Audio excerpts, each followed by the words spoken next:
Hey guys, Dr. David Jockers here. Today I'm talking about autophagy fasting. So how to use fasting and also autophagy enhancers to increase this process of autophagy. Now autophagy actually means self-eating, and I know that sounds, pretty interesting right there.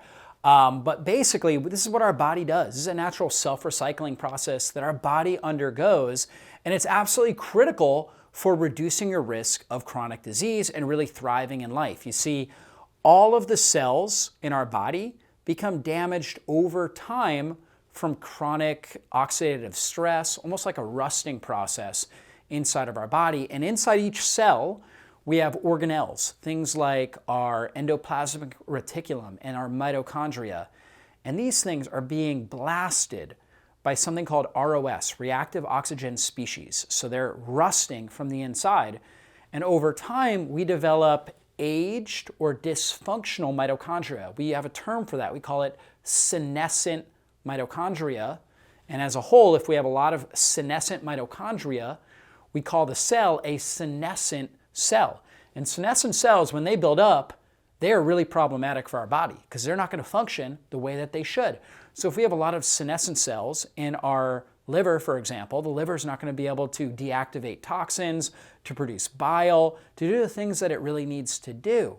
And therefore, we're not going to function the way that we should. If we have a lot of senescent cells building up in our skin, we're going to have age spots, wrinkles, right? We're going to have a lot of different health issues or outside appearances of health issues. If we have a lot of senescent cells building up in our brain, that's when we develop neurodegenerative conditions, dementia, Alzheimer's. That's a lot of neurons that are not functioning the way that they should. So we're not able to remember things the way that we should. We're not able to have good cognitive recall and cognitive acceleration, our ability to think sharply and quickly. We're not going to function the way that we should. So autophagy is a self-recycling process that we should naturally be going through, where we are regenerating all these damaged organelles. We're taking the mitochondria that's been damaged and is now dysfunctional, we're breaking it down, and we're taking the raw materials and we're forming new healthy, more stress-resilient mitochondria that are able to function and thrive under stress. And this is a continual process that should be going on. Now, our ancestors went through this process naturally because, and it really had a lot to do with just how the availability of food. You see, when food is very available and we're able to consume a good amount of it and we keep our belly full, we're going to have higher levels of insulin. And insulin is this hormone that takes sugar out of the bloodstream, for example, and it puts it into cells. It also takes key nutrients out of the bloodstream, like magnesium, puts it into the cells. It turns on energy production within the cells, and it stops fat burning, right? So it's a building hormone. It tells us to build. It will actually cause us, if we have high insulin and a high amount of calories, it will cause us to store fat. And for short periods of time, that's actually a good thing. We need higher levels of insulin at times for short periods of time. However, we should also be going through periods where we have very low levels of insulin. And this would naturally happen if we have what's called a feast-famine cycle, where when food is available, we consume a good amount. When it's not available, we're not consuming food. And then what happens? Insulin goes down. And then when insulin goes under a certain threshold, it triggers this innate mechanism of autophagy, where our body says, oh, okay, we don't have a lot of energy coming in, so now we need to break down stored forms of energy. We can get sugar or glucose from our liver, from our muscles. We have a stored form called glycogen. We can break down fatty acids. That can be used for energy, our own body fat. But we also need proteins. We need proteins for really all cellular functions. And so where are we going to get the proteins if we're not getting them from our diet? Well, we're actually going to get them from the organelles within our cells. For example, the mitochondria. We're going to break those down. They're made up of different amino acids and proteins. We're going to break that down, take those raw materials, and build new mitochondria. This is what happens when insulin is low. We're going through this sort of catabolic state. So we have an anabolic state when insulin is high, we're building. We have a catabolic state when insulin is low, now we're breaking down. And we don't want to be in either one too long, right? We want to be, kind of cycle through both of them. When we're a young child, we're going to primarily be in an anabolic state. Young children, infants, they're growing very rapidly and they need to consume lots of nutrients pretty much throughout the whole day, right? As kids get older and turn into teenagers, they're still in a kind of an anabolic state. But once you get to around, your early 20s or so, you're no longer needing to be in that anabolic state all the time. And now you actually want to preferentially favor the catabolic state so you can break down all this damaged tissue, recycle it, and turn it into new healthy tissue. So that's the autophagy process.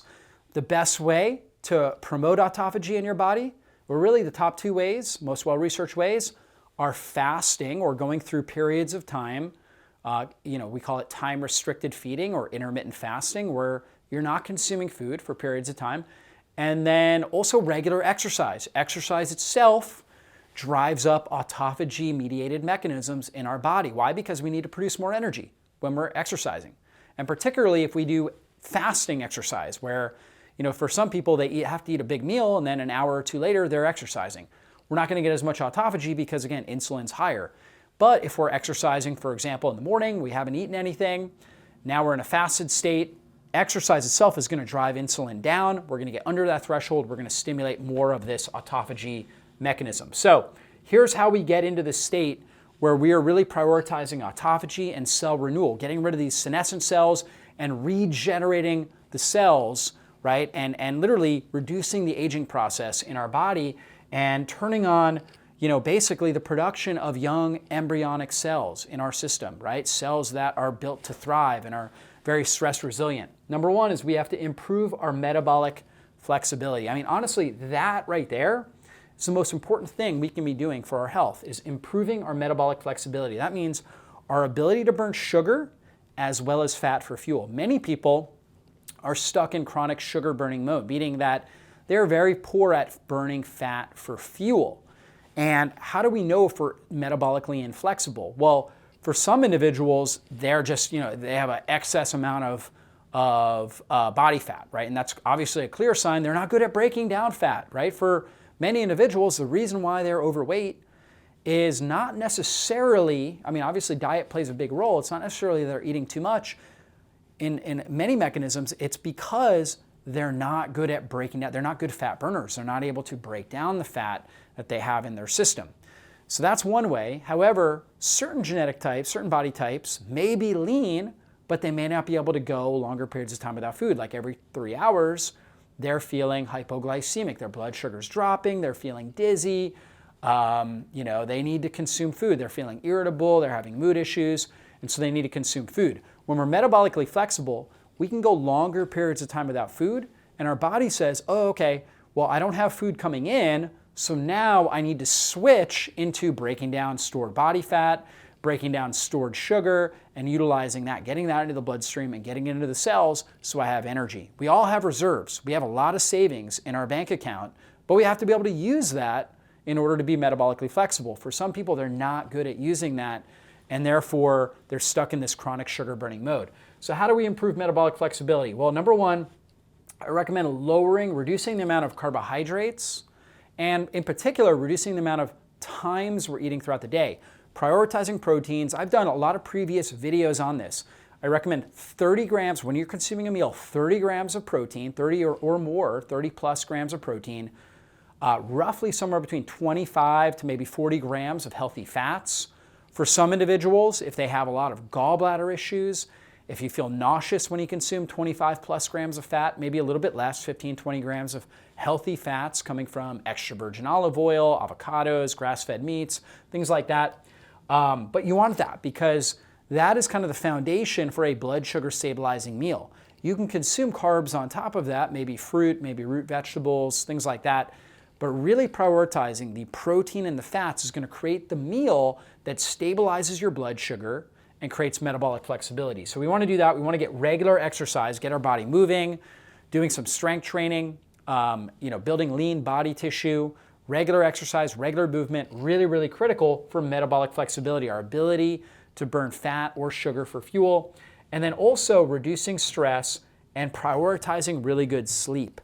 We can be doing these things well, but if we're chronically stressed, if we're not sleeping well, right, we're not getting good quality deep sleep, our sleep cycles are all over the place, our circadian rhythm is out of whack, we are not going to get metabolically flexible. So look at some previous videos. In fact, I'll put some of them in the show notes where I talked a lot about the advanced strategies for improving sleep, right? And that's super critical. We got to get that under control. So we're doing this, we're eating 2 to 3 meals a day, and over time you're going to notice you're more satiated between meals. And it's just easier to go longer periods of time between meals. You might eat breakfast and dinner, you might eat lunch and dinner, you might eat your meals in the 8-hour window or a 6-hour eating window. And when you're able to do that, when you're able to kind of condense and consolidate your meals to, let's say, a 6 or 8-hour eating window, let's say from like 12, you have your first meal, 6, you have your second meal, you're ready for this next step, which is a 20 to 24-hour fast. This is really when you upregulate autophagy. When you're metabolically flexible, you're able to comfortably do a 20 to 24-hour fast. What I mean by that is, during that 20 to 24-hour fast, you don't have these major issues with your mood, you don't feel hangry. You might have like a slight urge, like, ooh, I'd like to eat some food. You might have kind of a normal sensation of hunger, particularly at like a time of day when you would normally eat food, or if you're smelling food. That's normal and healthy, that's fine. But if you're noticing a lot of mood issues, sleep issues, you just feel awful, that's a sign that you're not comfortably doing that fast. So go back up here if that's the case and focus on these things right here, get those under control, and then go back and try the 20 to 24-hour fast. You should be able to comfortably do that. That's when you know your body is metabolically flexible and you're really upregulating the autophagy. This is something I do every single week. I do a fast that's somewhere between 20 to 24 hours. It's one of the most powerful things I do. I feel like a new person after I do this, because literally a lot of my cells that were dysfunctional, that were senescent, that were damaged, I get rid of those, right? My body gets rid of those cells or those cellular organelles and regenerates new, healthier, more stress-resilient cells that allow me to thrive in life. And so I recommend doing this pretty much once a week is a great strategy. Now, for young, active, menstruating females, I recommend doing it, basically 2 to 3 times a month, okay? The week before your menstrual cycle can be a tougher week, because that week you need a lot of progesterone, this key hormone, progesterone, in your circulation. And when you fast, you naturally are going to have higher levels of cortisol. Cortisol competes with progesterone. When cortisol goes up, progesterone goes down. So during that part of the cycle, you need more progesterone. That's not a good time. Most women notice they have more cravings or hungrier during that period of time. So that wouldn't be the best time to be doing this. But the other weeks, typically you're going to feel a lot better doing the 20 to 24-hour fast. Number 3, so now you get this down. Number 3, this is where you take it to the next level, fasted exercise. So now you do this sort of a fast. You also stack in exercise. And you could do that exercise at any point during the fast. My favorite part, especially if your goal is weight loss, it's not as important. If your goal is, I want to build muscle or I want to preserve my lean body tissue, I recommend doing it at the end of the fast.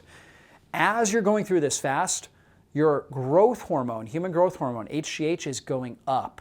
HGH is your quintessential anti-aging hormone. It helps you with burning fat, helps build your immune system, build bone tissue, preserves lean body tissue.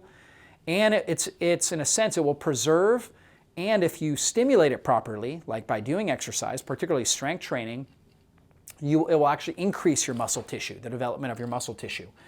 So fasted exercise, at the end of that fast, that's when you do your resistance training, your strength training, all right?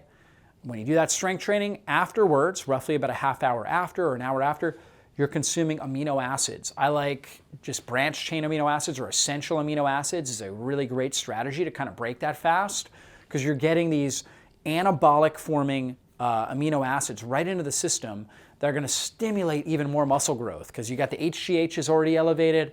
Now you're adding in those amino acids that trigger muscle growth. Now you're going to get better preservation of that lean body tissue, better strength development. In fact, I usually notice that like my best workout is in that fully fasted state, somewhere 20 to 24 hours fasted, sometimes even a little bit more. I feel fantastic. So that's when you get your fasted exercise. If your goal is just weight loss, you can exercise at 18 hours fasted or 16 hours, and then just fast until you're in that range. What I do notice is for some individuals, they have a hard time fasting after they exercise. So they exercise. When you exercise, your stored glycogen in your liver and your muscles becomes liberated, because you need more blood sugar, higher blood sugar to produce more energy, that sometimes can trigger a little more insulin, which can drag down that blood sugar in order to get into the cells and might trigger some cravings. So for some individuals, they notice it's harder to get into this range if they exercise earlier. So in that case, again, wait till kind of the end of the fast to strength training. So those are the first 3 strategies. And then number 4, this is going to be not as effective as these 3. These 3 are like the foundation. This is 95% of it. But you can get another 5% enhancement in autophagy by stacking in some of these things right here. Doing something like coffee, if your body tolerates it. Coffee stimulates the AMPK pathway, inhibits the mTOR pathway in your physiology, which activates more autophagy. Very good for blood sugar stabilization. There's compounds like chlorogenic acid, caffeic acid that help support this. Green tea is another one that will help. So if you don't do as well with coffee, maybe you do well with green tea. It's got catechin antioxidants that help support, obviously bring down inflammation in your system. They also help kill. They're called senolytics. So they basically help your body to break down these senescent mitochondria or senescent cells and get rid of them. So green tea can be really effective. Things like turmeric, you can get turmeric tea, and that's a great way. That's, it's not going to break your fast, and you're going to get that herb in your system. Citrus bergamot, which is the compound in a lot of Earl Grey teas, right? Earl Grey tea uses citrus bergamot, so you can find that in a lot of different tea blends, and that will help. And really, almost all the different teas out there, like chamomile has compounds that can help support autophagy. Some are a little stronger than others, like green tea and coffee and citrus bergamot are probably the 3 strongest, but things like turmeric, ginger can help stimulate autophagy. Rosemary, oregano, basil, right? Things like that all can help. They have things like carnosinic acid, rosmarinic acid that support autophagy as well. And then a supplement that can help is something called proteolytic enzymes. Proteolytic enzymes are enzymes that break down proteins. You take these on an empty stomach while you're fasting. They're going to go in, they're going to break down dysfunctional proteins. Like, for example, you've probably heard of C-reactive protein. That's a inflammatory compound that we'll measure on blood tests. And we can actually measure your risk of heart disease by where your C-reactive protein is. So they're going to go in, they're going to scavenge C-reactive protein. They're going to scavenge scar tissue. They're going to scavenge abnormal proteins that are developing, abnormal cells as well, and they're going to enhance that autophagy process. So that's a supplement product that can be helpful. You can also find supplement products with things like turmeric and ginger and quercetin and resveratrol that also help to boost autophagy as well. But all of that is like 5%. The 90 to 95% is right here, getting this foundation down first, and then this right here comes in next, right? So that's really what you want to do.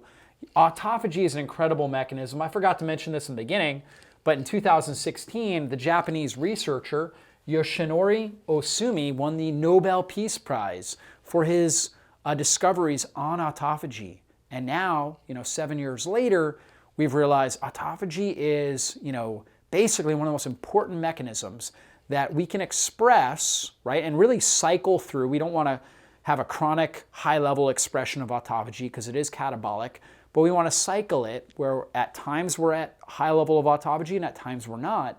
And if we cycle it appropriately, it's one of the best things for reducing your risk of chronic disease, enhancing your aging, your longevity, and allowing you to thrive deep, well into your 80s, 90s, and perhaps even into your centenarian years. So guys, this is a powerful video. If you know anybody that you care about, right, please share this video with them. Anybody that you know that wants to improve their health, their longevity, their risk of chronic disease, share this video with them. That could literally save and transform their life. And if you have not subscribed to our channel, now is the time to do that. Hit the bell button. That way you get notified whenever I put up a new video. And we'll see you guys in a future training. Be blessed, everybody.